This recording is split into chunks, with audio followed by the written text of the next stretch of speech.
গাজায় ইসরায়েলি গণহত্যার প্রতিবাদে সোমবার ফিলিস্তিনের পক্ষে বিশ্বব্যাপী গড়ে ওঠা আন্দোলনের সঙ্গে সংহতি প্রকাশ করেছে বাংলাদেশের বিভিন্ন শিক্ষা প্রতিষ্ঠান। নো ওয়ার্ক নো স্কুল কর্মসূচি সফল করতে ঢাকা বিশ্ববিদ্যালয়, জাহাঙ্গীরনগর বিশ্ববিদ্যালয়, জগন্নাথ বিশ্ববিদ্যালয়, ইসলামী বিশ্ববিদ্যালয়, বেসরকারি প্রাক বিশ্ববিদ্যালয় সহ বিভিন্ন শিক্ষা প্রতিষ্ঠান রোববার আনুষ্ঠানিকভাবে জানিয়েছে সোমবার তাদের কোনো ক্লাস পরীক্ষা হচ্ছে না।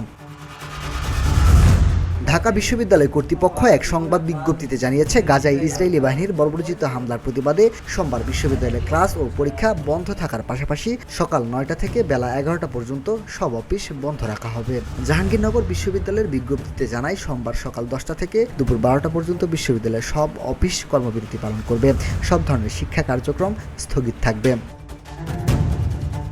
এদিকে বিকাল ৪টায় ঢাকা বিশ্ববিদ্যালয়ের রাজু ভাস্কর্যের সামনে সংহতি ও বিক্ষোভ সমাবেশ করেছে সাধারণ শিক্ষার্থীরা। প্রসঙ্গত, ফিলিস্তিনের বার্তা সংস্থা ওয়াফার তথ্য মধ্যে ফিলিস্তিনি ন্যাশনাল ও ইসলামিক ফোর্সেস গ্রুপের নামে একটি সংগঠন গাজায় ইসরায়েলি হামলার প্রতিবাদে সোমবার বিশ্বব্যাপী সাধারণ ধর্মঘটের ঘোষণা দিয়েছে।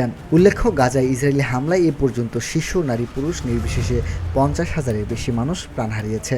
লাখো লাখো মানুষ বাস্তুচ্যুত হয়ে মানবেতর জীবনযাপন করছে।